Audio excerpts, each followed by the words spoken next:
Hi guys, welcome back to Getting Into TV. I'm Tom, an AP in TV, and this is your home to basically finding out everything there is to know about the many roles in TV and how you can get into them. This week, I'm joined by Brian Fisher, founder of Practic Creations, and they create puppets for TV and film, including the Golden Monkey for His Dark Materials, which I have to say, having been on set for His Dark Materials and seeing that monkey, is pretty cool. I'm very excited to chat to you, Brian. Very happy to be here. Thanks for having me. Like I mentioned, you obviously did the Golden Monkey, and you're doing a lot for Doctor Who for the 60th. And I met who did I meet last week? I met someone at an event, and they mentioned to me that you're also Pikachu. That is true. Yes. And I was Yes. like, Yeah. that's pretty I'm one of the Pikachus. There's, to be fair, me and Mikey Brett were the two Pikachu puppeteers, and then our other friend Mike Snow is Charizard. Just in case you're interested, he's a big stunt guy in the industry. Yeah. that is pretty cool. No, he told me we were just chatting. I don't know what we were talking about, but mentioned I was talking to you, and he's like, "Oh, just so you know, he's Pikachu." And then I've gone and found a photo as well, and it's pretty cool to say It's- you're it- Pikachu. there's also a terrible photo going around, which to anyone that wants to get into puppetry or anything with green screens, just be aware sometimes the most unflattering photos are taken when you're in those horrible chroma suits. Just FYI, don't go looking for it. It's more than an eyeful. I feel like people are going to do that now. Yeah. But it's totally your fault. I suppose really the best place to start is just we've obviously briefly touched upon the fact that you were Pikachu and you did the Golden Monkey. But what is it you do? Just tell us a bit about the company and the projects that you kind of work on, and just give us a slim rundown of what it's like being a puppeteer on TV. I think it's always difficult to pare this down, but I've been practicing over the years, so I think I've got a pretty good slim version of what we do. We, the company Practic Creations, we build and facilitate for the entertainment industry. So that is across theater, film, and television. But I think our specialty is doing what's called reference puppetry within the film and television industry. When CG became very big, you started having a lot of digital assets that were being added in because it's an incredible asset to have to be able to bring these things that don't exist into the real world. But early on, there were a lot of problems with actors having a disconnect between themselves and these creatures they're supposed to be acting alongside, with the pejorative, the ever present, the ball on a stick, right? So that's your sort of most simple version of what we do. We then go the next step and we try and build puppets. There are other companies doing this, but we do build puppets that bridge the gap between the digital world and the real world. So we bring something onto set that the creatives, including the filming department and the actors, excuse my thumbs up, this keeps happening on I Zoom. I love don't know that you why. can do that. Anyone watching this or anyone listening that just hears you talking about the It's that is what we do. That is reference. I love it. We build these assets and they are a reference for what will then come afterwards with the VFX team building these assets. We build puppets, we perform them as characters that do not exist in the real world. That's the simplest version of what we do. But we try and take it from the very beginning, helping departments figure out what they need, going through tailoring that for them, building it with alongside them, the props department, whoever else we're involved with, and then going on to perform with them as well. So that's what we do. I can imagine it's a pretty fun job, to be fair. How did It's you get into it? the thing is, I think anybody that I ask within the puppet world, we all have such varied backgrounds coming into it, which is actually a really exciting thing because you have all these people with totally different experiences coming into this thing and having to work together. It's a wonderful cross section of the industry. Um, Personally, myself, I started in music. Music was a big part of my life, a massive part of my life, and as I was in high school, I started skipping classes to go to more music classes, and I was conducting, and I was trying to be in every group I could be in. And then I found my first musical theater piece in which I started performing, and realized that there was something about performing that I really enjoyed. So that became musical theater. Musical theater became acting, where I came to study in Scotland at the what was then the Royal Scottish Academy of Music and Drama, now the Royal Conservatoire of Scotland. And from there, there was an instructor called Mark Saunders, who is the person that actually got me into the drama school. And I worked with him a lot on movement theater and Lecoq style training. And I found physical theater. And from that, again, a long story short, sort of evolved until I got my first puppet. And that was something new to me. The first time I started performing with a puppet, especially with other people, doing Bunraku style puppetry, which is three people performing on one puppet, it just, I connected to it in a different way, and people connected to my work in a different way. And from then, I just decided I was going to push into that as much as I could. And I've just said yes to everything as it comes up. And it's led me where I am now. I think anybody that you would ask in the industry doing puppetry has a similar sort of wild, wacky story. No, not many people sort of start with that goal and end up there. Yeah, you never planned on being Story. Pikachu when you were younger then. No, no, no. I never thought it was, I didn't think it was a thing. I didn't know it was a thing. I think people still don't know it's a thing. That's the thing.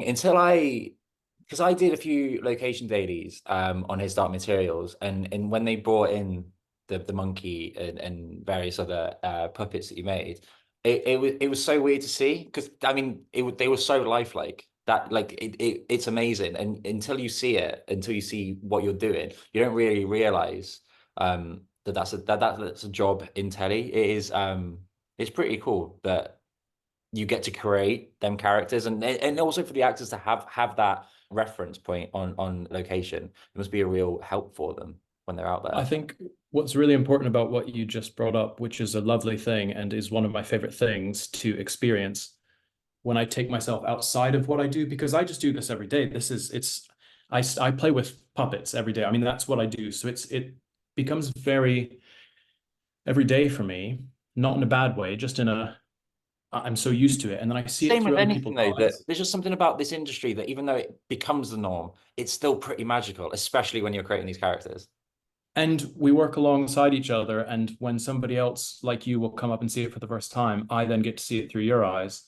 Mhm. And what's fantastic about reference puppets is they can sometimes be very simple pared back shapes, very, very simple shapes to represent something very complex. And on a table, they just look like a pile of foam and material.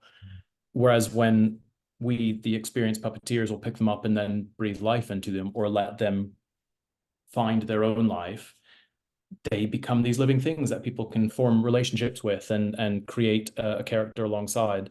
So I think it's really lovely to hear that from you, because it's one of the things that we get to do every day, and seeing it through your eyes, it's incredibly exciting because it is a thing coming to life, and it is a thing that people don't know exists. One question that's just come to my mind is we're talking obviously about puppets, but obviously you bring them to life. How do you go about knowing what that character's like? I imagine you're talking to the director or something, but how do you know the movement of the golden monkey or other puppets that you've worked with and created? How do you know that that's how it needs to be? And what's it like when you're on set and you're just living through them? What's it like?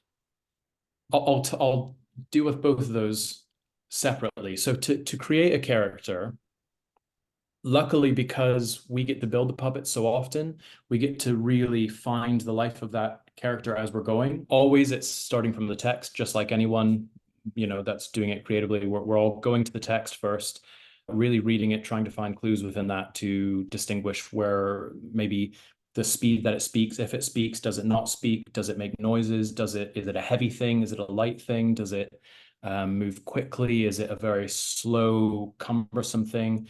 So we try and find all of those from the text to begin with, and then the sort of early design begins also with the art department and the production designers starting to get those discussions going. Another really important thing when we're doing reference puppetry is that we need to discuss with the VFX department what they need from this asset. So that's another thing. We might have a character that's a big character, but all it needs to be is an eye line. And then we know we can build a big, beautiful head that people can look at and have the reaction they need to, but it doesn't need to do more than that. And that's what we'll focus on. But if it's a full living creature that needs to move around, like the demons in his Dark Materials, for example, you have all those discussions. You're discussing with the actors, you're discussing with the directors, you're discussing with the producers. So you understand your limitations. And then those creative constraints start to build into the puppet as you're building it and making your first forms. For people looking at his Dark Materials, you'll see that the puppet changed significantly from season 1 to season 2. The season 1 puppet was sort of where we came to, and we said, this is an offering, this is what we can do with our budget, this is what we think it will look like. as that season progressed, we learned that there were more things that we could do with it. So we started to say, right, on the next time we build this, let's change this so it has this. Let's change the hands so we can have different versions of the hands so she can hold the hand, or so it has a nice texture. Let's add a tail because that's such an important part of this simian creature. Let's go through these things. And we've sort of built a wish list. So the designs continue. If you have a long running show, they continue, and you continue tweaking and refining. And all of those characters just came from conversations. The character traits came from conversations, sitting down, going through that various process of sort of design, putting it in front of people, getting notes back, building something, and it just evolved that way. What was the second part of that question? Because it was so interesting. What's it like when you're on set and you're working with the actors? And also, just I just want to add as well, just because you mentioned it there about VFX, because it's a reference point. Feel free to answer this as a separate question, but it would be really good to kind of just hear about how that relationship, if there is a relationship between yourselves and VFX, like how, just yeah, just talk to me about that relationship as Yeah. well. Like what Yeah. what do they need from you? Yeah. So let's talk about being on set first. The interesting thing is that when people, I think the best way for me to describe this is through somebody who's never done it. So if you pick up that puppet, for one, it's an incredibly gangly puppet, whatever puppet we're saying, but let's say we're talking about the golden monkey. It's a gangly puppet. There are sort of one arm missing, two legs missing. Sometimes it's this arm, sometimes it's the other. So it's a lot of weird bits and pieces that you have to find how they work together. And also, the strange thing is that if you're not used to puppeteering, then you're going to be looking up and looking around at everything around you. Whereas for us puppeteers, once we have that character within ourselves and once we understand how the puppet works, then we can really trust ourselves to know how that research is going into the movement. So all the research that we've done as performers of that movement, of the sort of, movement cycle that VFX has given us, which is touching on VFX very quickly, we have those things rehearsed within ourselves so that once we're on set, we can just discuss with the actor and the director and the writer, if the writer's coming in to give anything specific, we can take those notes that they're giving us and we can give a performance as an actor would directly within the moment, knowing our limitations of we need to get from here to here by the end of the scene. But other than that, it is us just acting through that pass. It's not like everything is specifically defined in like 1, 2, 3, jump up, 1, 2, 3. Yeah. It's much more like an actor would be. They have a general blocking and you act around the scene. The thing that's interesting is that because it's not me that is the important part, it's what I'm puppeteering. My focus is always on this puppet that I'm performing. And the strangest thing is that once you've been doing a character for long enough, and once you're invested within that puppet, even though I could be having this puppet looking at you, and I'm obviously as Brian, a performer, looking at this puppet, the strange thing is that I know that you're there, but all of a sudden it feels like my eyes are within the puppet, and it feels like when I'm looking around, it's the puppet looking around. Yeah. It's a really strange thing. It's sort of like your flow state, but you get into this place where you're just sort of breathing with the puppet, you're breathing with the puppet, you're moving with it, you're so focused and intent on it that obviously I can see you in my peripheral, but this thing, it feels like I'm looking through it. It's a very strange thing. I can imagine just being in that moment whilst the actors delivering their lines and you're there as the puppeteer, but the puppet, like I can totally imagine that that comes to life and it doesn't feel like it's an inanimate object. I can imagine it's a pretty magic moment on set. It's incredibly special, and when you're given the space to do it, when the directors are trusting you, when the actors fully trust you, you also, just to say, it's one of the interesting parts of our job is that we have to be there whether the actor wants us to be there or not. And that's where it becomes a very sensitive role, and very important for me, for our teams, to be very sensitive to the people around us, because sometimes actors want nothing to do with it and they understand that it has to be there as a technicality, but they really don't want to deal with it. And there's nothing wrong with that. It can be very off-putting, and it's their process. I'm not going to say that that's wrong just because some people, it's always great when we get to really fully get invested with an actor, but if they don't want to, that's not a bad thing. It's there for a technical reason as well as creative one, and if they don't want to engage with it, we have to be very respectful and really sort of sink into the shadows while this character is still there and doing all the job it needs to do. But there are jobs that I've been on where I will come on really quietly, knowing there's an assistant director there ready to tell me when I need to go in. I will go in, I will do my job without messing up at all, and I will quietly leave. And there's no other discussion. I'm never going to go up to the actor and bother them. I'm not going to go in and try and have a coffee chat. No, we could have worked together for 4 years, and it's if that's not how they vibe, that's not what we do. We're there to do a job. So that's an interesting thing, but Yeah. you get both sides of it, and it's, that's any job. That is any job. And then going into VFX, the one thing that I'm incredibly proud about with my career so far is, and what we're doing at Practic, is that we have formed some incredible relationships with the VFX departments that we've worked with. Sometimes you get big productions and things will be so separated that you'll just have a department there, they'll build the puppets, they'll hand it off. The puppeteers will come in, they'll perform them, that's it. They go away, and never anybody really crosses. Maybe the VFX department will come over to yell at you for standing the wrong way or casting a shadow, but other than that, that's it. That's fine. But I've been really lucky that the projects that I've worked on, we've been really ingratiated into the VFX department and their process, to the extent where I can say, what is it that you want? What is it that you need? And can I give you this? So then what we're doing is, I'm not messing with their budget, because their budget's always going to be more sacrosanct than mine is. It's always going to be a bottom line that can't be crossed. Yeah. So I'm then working with them to give them exactly what they need first, and then what they want, which is like a little bit of extra special glitter on top of it. And then me adding what I think I can add on top of that, so that then the actor has everything that they want. So it's sort of an incredible process of tiptoeing around eggshells the entire time, trying to find what the right method is. But the fantastic thing is that I've been told on multiple projects that when we've been done puppeteering, they have taken our puppet passes and used them pretty much as a Bible for what they go forward doing in the CG animation, which they don't have to do. They would always need those eye lines to be in the right place. But knowing that we've been respectful enough and given them enough information that the animators are excited to build on top of that performance rather than just throw it out and do something else entirely, that's really special. Because again, it can be a lot more hassle to deal with exactly what that puppet has done if I've done something that is kind of annoying for the CG later on, but they're going, actually, no, that's a really lovely performance, so let's try and incorporate that in. And then I have these wrap parties where I go and I meet these animators who I've never spoken to once in real life. And then all of a sudden they're like, oh, it's on set Brian. And I'm like, oh, hey. And then we get to meet each other. We get to have these fascinating conversations about these characters we've built together. And That's that's pretty cool. incredible. That's a really special thing. Do you have a favorite puppet that you've worked on? A favorite puppet or a favorite character? Oh, both. Let's go with both. I Okay. think there's two different answers there. Favorite puppet we've built.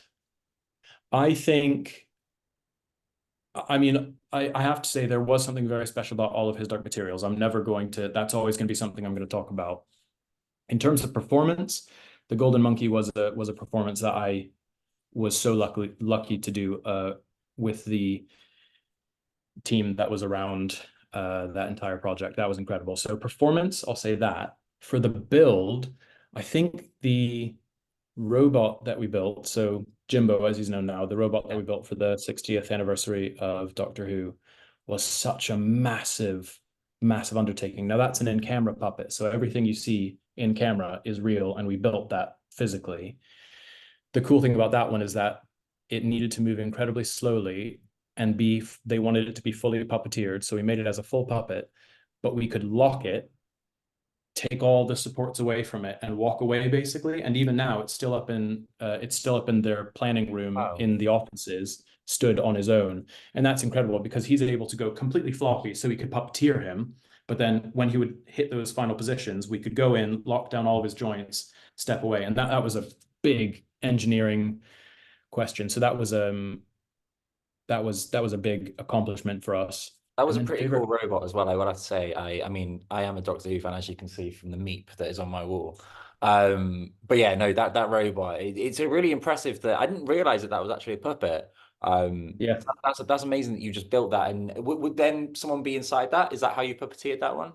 No, so there was questions of whether we wanted to make it a suit, but because it's Jimbo's legs are so small and his little arms are really really thin, really like that thin at the thinnest. Wow. We knew there was no way we could get somebody into that. So we decided to make it a full puppet. We even discussed making, like a maquette version that we could do and then superimpose it onto VFX, put VFX added into the actual scene. But what they wanted was they wanted to have him on the set with David and Catherine, obviously looking at him and having conversations with him. And they also didn't want to have to do all that extra work. So they said, well, you guys do the extra work. You make it be this full functioning thing. So we did. Yeah, he's a full puppet, fully puppeteerable. Every joint of him, including his fingers, everything is That's fully amazing. movable. How long does Yeah. something like that? Just because I suppose we're going to move on to the process of creating a puppet and that, but talking specifically about Jimbo, how long does something like that take to create? Because if it's got so much stuff within him to make him move and make him stable, I love that we're giving him a pronoun as well. I We're- know, I know. I don't know what to. Is but robotness? It's yeah, robotness. I don't know. it's robotness. But how long did that something like that take to make? Jim, it's really hard to quantify because we were doing essentially 3 episodes at once. So there were like massive builds happening all at the same time, and it would be like go over and sand a bit of his plate, and then go over and work on a bit of a little marionette. I think the longest was getting all of the initial ideas sort of pinned down. So we had been given a design from Phil and Joel, Mm. and they had basically told us this is holy. This needs to be. We want you to build it how it's built here, how we've drawn it. We said, okay, fine. Except there are a few things that we'd like to add in, like could we add in some bevels in his elbows so that he can actually move? Because originally he had no bevels in his arms, and he had his legs basically. Even though we've made a painting practice made a 3D model of him, even though they had done that, it still didn't physically, it wouldn't physically function as a walking thing. So we had to change that alteration process took time, and we had to be very respectful, and we had to get everything approved. So that took quite a lot of time, a couple of weeks to get all of those sort of designs put through. And then once we had the designs, we basically took this uh, visual representation and then started going, how are we going to build a skeleton that's going to hold this thing? Because by the time you get it built, it's going to be around 70 kilos heavy. How are we going to make it do all these things and stand on its own? So then the next design process was discussing how the joints would work, including, are we going to use electromagnets so you can turn them on and off? Are we going to use all kinds of crazy things, just totally fully friction joints so that they sort of are always movable but can lock? Crazy ideas. But then the actual build, I think, probably took, realistically, probably about 4 weeks, which is quick. I mean, we did it I was we going to did say it that quick, but sounds pretty once quick. all that design took the most amount of time, and we had been playing with lots of ideas and playing around with materials and seeing how we might do it. And then once we sort of hit go, it was kind of just keep going until it's done one way or the other. And it all happened fairly quickly. But yeah, I would say between 4 and 6 weeks overall to build That's Jimbo. pretty impressive. I don't know. I was expecting a lot longer for I something think we would have liked a lot longer, but also you don't want to overcook the chicken, you know? I mean, you don't want to overcook exactly. the egg. You don't know. I don't know. I don't know a good metaphor for that, but We all know what you mean. I mean, you sometimes it's the same with anything. I feel like when you have such restricted time scales to do anything, you always get your best work out of you. I mean, I don't know how I'm managing to do this, but getting Danny Boyle into the podcast, a big fat Danny Boyle fan, and it just goes back to like his earlier films when he has such limited budget. yeah. He just really pushes himself. So I totally get what you're trying to say. Just keeping on the theme of the process. Can you just talk us? I mean, you have mentioned there with Jimbo a bit, but can you just talk us through that process of creating Puppet? How do you approach designing one for a TV show? I mean, you mentioned that it's quite collaborative with Jimbo and the fact that they wanted it to look like this, but you could also add in a few bits. So, yeah, what's that process like? It really depends on the productions. On Sandman, we have had really clear artwork and the art of the Sandman comics. So those designs pretty much stay as realistic to that as you can. But also, the interesting thing is both with reference and practical, because there's always going to be a mixture of practical puppet and digital to an extent. Even if you have a fully in-camera puppet, often there are rods and other things that need to be digitally removed. So a lot of times VFX will be building a model thereof, whether they're scanning your puppet or making a model ahead of time. So sometimes the VFX department will come to us and say, here's a 3D model. Can you make a puppet of this? And then we'll have to figure out, sort of reverse engineer from this thing that's been built, how to create this realized thing. It's such a varied discussion because if we're talking about reference versus in camera, it's a different process. Within camera, you have questions like, are we going to be using rod puppets, as in a very realistic puppet, but it's got rods coming out to do, maybe the rods hold the mech to do all the eyes. On Moon and Me, we had loads of little puppets that were about 4 inches tall, and all of the servo packs were all on our chest. So we had servos and loads of cables coming out, and was all puppeteered by rods. Even the budget of the show will determine how you might be building it, because if it's a low budget, you're going to try and cheat as much as you can and really only build half of a puppet that then you're only seeing from that way. And then the second they say, oh, can it go that way? You go, well, could we film it this way? And you reverse it so it looks like it's going that way. It's always different. With reference puppets, I think it's a bit more straightforward in that you have a shape that needs to be built. You have a general size that they have often agreed on, and then you're building it to give what you need, whether, like I said, that's a single head or whether the body's the most important part, because they come in, a physical human actor will come in and interact with that body. So that body is really important, and you really want to spend your time in detail on that body to make sure that body moves around the spacecraft. But it's always different. That's the only thing. I can't say there's one specific way that you go through. I think that's really nice. So I suppose that's really good for you. The fact that some days it's not just one set design for a puppet. You don't just always make the same kind. Sometimes you say you have the rod. Sometimes you have, I know, your typical puppet or whatever. Sometimes you have your Jimbo kind of puppet, or you just have your Yeah, head. I suppose that's pretty exciting. The fact that it is so versatile and different for you. always different. Always Completely, different. I love that. I feel like it seems like such a. I mean, I had no idea. Like I said at the start, I had no idea that this is a world you could get into. So it's pretty exciting that it's just constantly evolving, depending on the type of show that you're on. Do you have like any stories from your time on set that you could happily share with us, just with what it was like to be on set with some of the puppets and just what the crew were thinking? I mean, what was it like on his dark materials for the first time when you had all these, like the monkey and the ferret, and didn't you do the head of the polar bear? Yeah. That's pretty cool. Yeah, so I mean the polar bear, the Yorick on his own, I mean Yorick and Yofer, but mostly Yorick had 23 puppets just for himself. I mean, Wow. there were puppets that were the head, there were puppets that were a head that could go up to full height, so it would go up to 14 feet in the air. There were like bits of his flank so that you could smash into people and it would look properly like a shoulder of a bear running into people. Yeah, all kinds of things. I think the the general feeling when you start getting these puppets on is always, we always wonder how people are going to react to them. Yeah. It really depends on what the puppets look like. Sometimes they're hideous, meant to be hideous puppets, and you get a fantastic reaction when you have a disgusting puppet, obviously, a real visceral reaction to those. But also, you get your classic, sometimes you'll go on with a puppet and people will laugh, which is okay. That's a natural response to have. There's nothing wrong with that.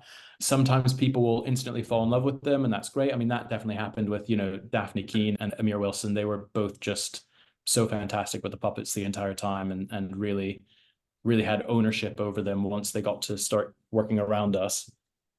But I think it's always different. I mean, on Doctor Who, when we went in with Catherine and we had to do all of those Stooky Babbies coming down from the ceiling and crawling Yeah. all over her, I basically had to say at the beginning of the day, I'm really sorry, we're going to have these puppets all over you, and it's just going to be weird and slow and kind of strange. But yeah, I just get stuck in.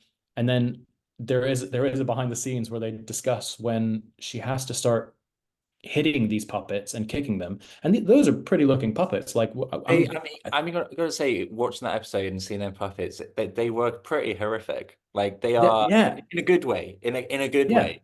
But yeah, the great design. And they've got lovely little like their little bonnets and everything. Like they're Yeah, sweet and horrific at the same time. And she had to start kicking the head because she had for one smashed the head off, and I said just go as hard as you can. And then she had to start kicking the baby's head across the room.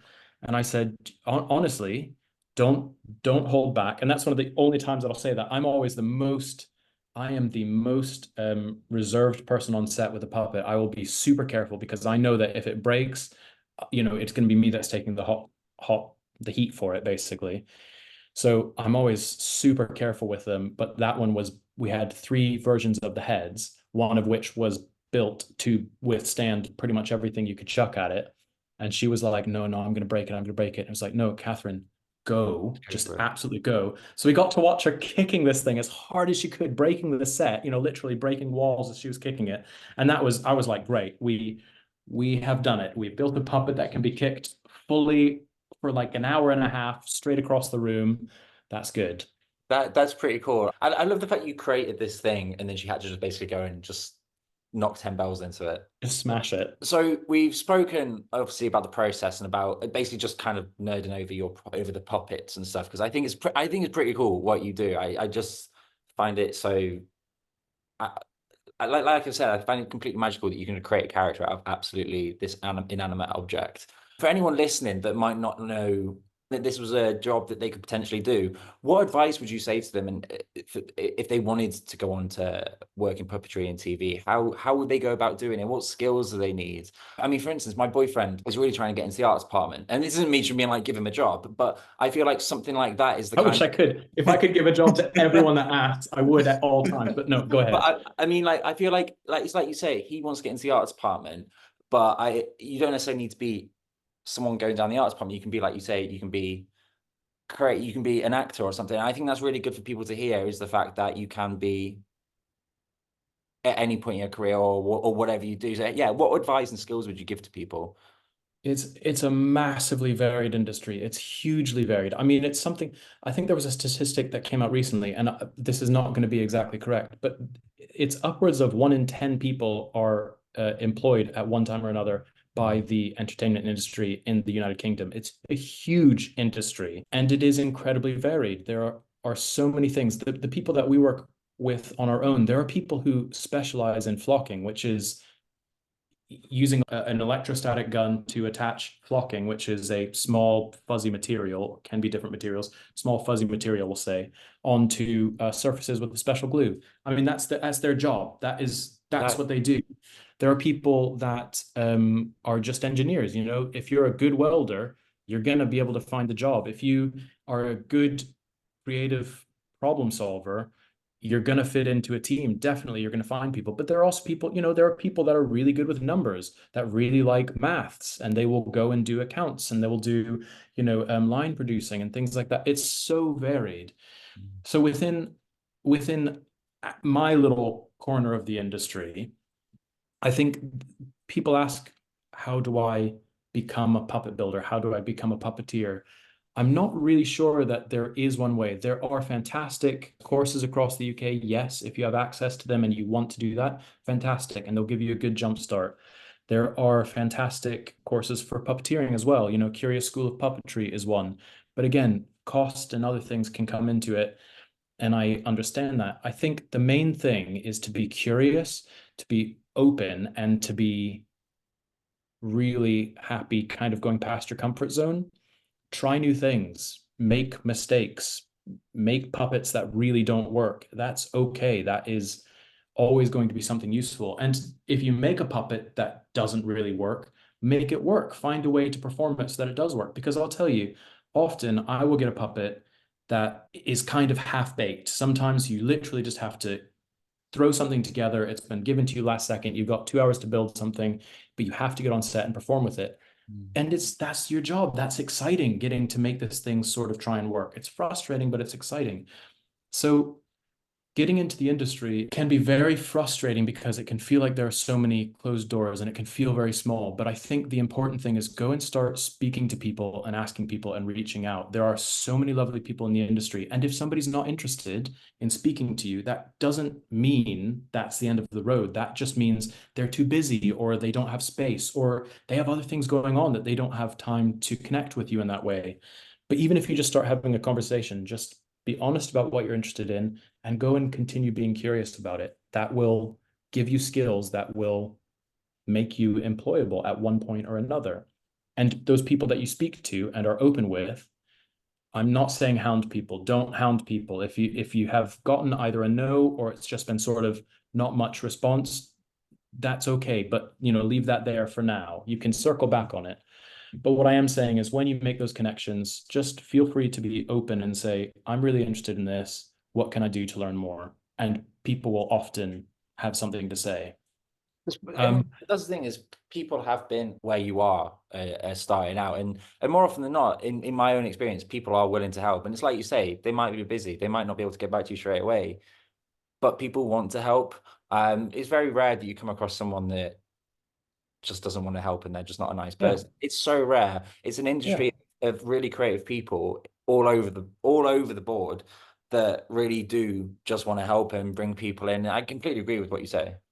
yeah.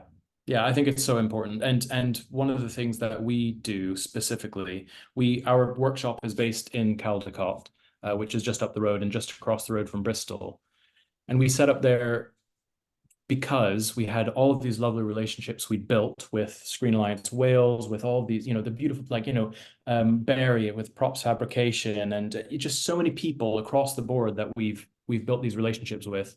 We wanted to be close to them and continue giving back to them as much as we can Yeah. continue taking from them, because it's a family of people that we trust and we want to continue being able to give as much as get. So it's really a lovely place to be for us to continue working locally with all those people. It's fantastic. Definitely, and the people in Wales are just amazing. From the few dramas that I worked on before I went into unscripted, it's there's just so many amazing people here. It's nice that you Absolutely. want to use that local talent, and to Yeah. really the area really. I mean, it's hard. It is hard on those sets to walk around and not find somebody nice to speak to. Like it's difficult. You're going I to mean, the catering tent and you're like, oh, I'm not on the same schedule as everyone else. Oh, but there's people over here. Oh, do you guys mind if I sit with you? And like, yeah, okay, cool, whatever. No, yeah. it's great. It's so fantastic. People are lovely, and that's why one thing that I found from doing this podcast as well is I'm talking to people like yourself. I work in documentary on quite a lot in crime. Yeah, I'm talking to you about puppets, and that's the nice thing is it people are just nice, and you don't have to be stuck in your one lane. And Yeah, it's like just talk to as many people, like you say, and not they, even if they're not necessarily in the area you want to focus on. It's nice just to talk to and create that unit of people that you can be like, oh, you're doing that. How's it going? It's just nice to talk to people about what they're doing. agreed. Agreed. It's also really important to learn what other people do because I mean, I'm if you really don't nosy, know, completely. I grew up, I think I mentioned this to you the other day. I grew up on Doctor Who Confidential, which is now Doctor Who yeah, Unleashed. And that for me, it's just, it's even things like that. You don't necessarily always need to go and talk to people. Go and watch them behind the scenes and really kind of look at what they're doing. I mean, in Unleashed at the minute, they have an amazing work experience section where the presenter follows what yeah, role each week. And I think that's something that is so beneficial, not just to the Doctor Who fandom, but I think to the industry. It really kind of just yeah, breaks down. This is what goes I into that agree. job, and I think you need more of that. And they need to do one with Practical Creations because I think it's fascinating. Well, we're trying. Well, that this is I say it needs to happen, so it's got to Yeah. happen. I really try not to waffle on. I say so many things and I can get so carried away saying Mm. all these grand things. I think it's a really, I'm very lucky to be in the industry that I'm in. I'm very happy. I'm also aware that there are a lot of people that really want to be in the position that I'm in and they haven't maybe had access to it or something else. But I think the thing is, there are spaces there for lots of different kinds of people. And I think the thing that's really exciting about puppetry is that the community is so wholesome. It's really an open community. We try and be as open-armed as we can, really. I mean, honestly. And I think if anybody's interested, just get in touch with somebody that you found interesting, or just send them a letter and say that you find their work interesting, because maybe that will be you one day, and then you'll get a letter from somebody that says, "Oh, I find your work really interesting." There are so many ways to do it. There's not one right or wrong way. Don't believe that there's only one way in. Don't believe that you also have to follow that exact thing through. I think it's incredibly important to stay open and to stay, I think open is the right word. I would not be where I am if I hadn't opened myself up to other opportunities that came along. And sometimes they can be really scary because you think, oh, that's not what I thought I would be doing, in quotation marks. That's not what I thought I would be doing or should be doing. But it seems like it might be fun, or it seems like it could be interesting. And I went and I did them, and then it taught me something which has led me to the next place that I had another junction. I It's think that's okay. really, Just yeah, I think that's really good advice. I mean, I started out as an AD, wanted to be in drama forever, and then ended up somehow in Crime Watch and have become an assistant producer. And it's just a role that I never thought I'd be in, but I absolutely love this factual side of it. And it's just completely opened my eyes. And I think even if you're working on something that you may not necessarily enjoy at that moment in time, that's not to say you're not learning something really yeah, valuable. I've worked on stuff that I haven't necessarily enjoyed the content, but the skills I'm gaining are so valuable. And even though I'm an assistant producer now in unscripted, is part of me. I'm like, oh, I'd love to go back to drama. I'd love to go and work in a production office. And I think it's that thing of you can be open, you can be fluid in this industry, and absolutely. that's one of the most exciting things about it. I've loved chatting to you about puppets and just your creations and just learning a bit more about what it is you do. I've got one final question, and it's just what have you been watching recently? Because I've got a massive list that I just keep adding to, and I need some new programs. Well, this is not a television show. I've got it over here, so I have all my names correct. So the Holdovers. Have you seen the Holdovers yet? I haven't. No, is it good? Okay, so The Holdovers is a movie which is directed by Alexander Payne, and it stars Paul Giamatti and Davine Joy Randolph and Dominic Sessa. It's called The Holdovers. It's a story about a boys' school. I think it's in the 70s, and these boys don't have anywhere to go for Christmas. Their families are busy or whatever's going on, so they are the holdovers, quote unquote, the title of the movie. It is a fantastic film. I watched it just the entire time thinking, what a beautiful piece of cinema, what an incredible story, what incredible performances. It was just genuinely one of the most enjoyable things I've watched in a long time. And I think even just speaking about it now, I still have the same excited feeling I have when I first watched it. It is such a fantastic film. I think I could have watched it again directly after finishing it. I enjoyed it so I love much. it when a film That's does that, and it just gives you that kind of that's exactly what films are made for, and exactly what cinema's meant to do. And I love it when it does that because there's so much stuff out there. It's just a bit like it feels like a machine. So when you get that magic moment, it is pretty special. I think we've got a bit of a there's a bit of a renaissance happening with independent cinema, Mm. independent style or independent.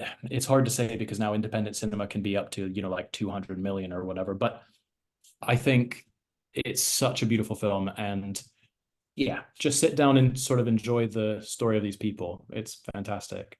I love that. I mean, I'm going to mention three, not something that I've been watching recently because I'm rewatching Benidorm from ITV from about 10 years ago. Yep. So that's what I'm watching at the minute. But just on theme of like independent movies that just really kind of hit home, The Florida Project, After Sun, and All of Us Strangers. I think Yes. they all do that thing of they're just really intimate stories, but they are just so beautiful and they just give me that feeling. And also, there's one other film actually I saw last year, How to Have Sex on that's a great movie. I can't remember who directed that one, but that was one that we just went and saw at BAFTA at Chapter and thought nothing of it. And then we watched it. So powerful. And when you get that, when you get that, it's that moment, it's beautiful. It's like Florida Project, when Willem Dafoe, because it is Willem Dafoe, isn't it? Yeah, Yeah. when Willem Dafoe all of a sudden comes out, and I was like, oh, it's Willem Dafoe, and then I was like, whoa, this is a wild character. Like, it is so just visceral. It's just it just is. It's just id. That whole film is just it. Oh, great films that you just put out there. Great films. Yes, those Well, excite me as I'm glad you approve because my film taste can be so varied. no, but this is just like the industry. There's no right or wrong. Things That's have been true. made. That's it. Go and That's watch true. them, enjoy them. There's nothing wrong with enjoying films. That's fine.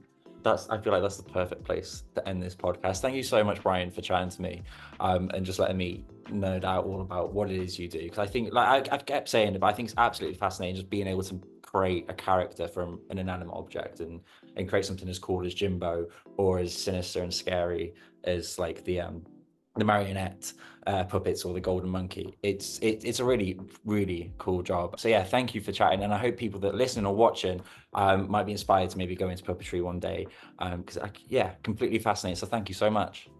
Thanks for having me.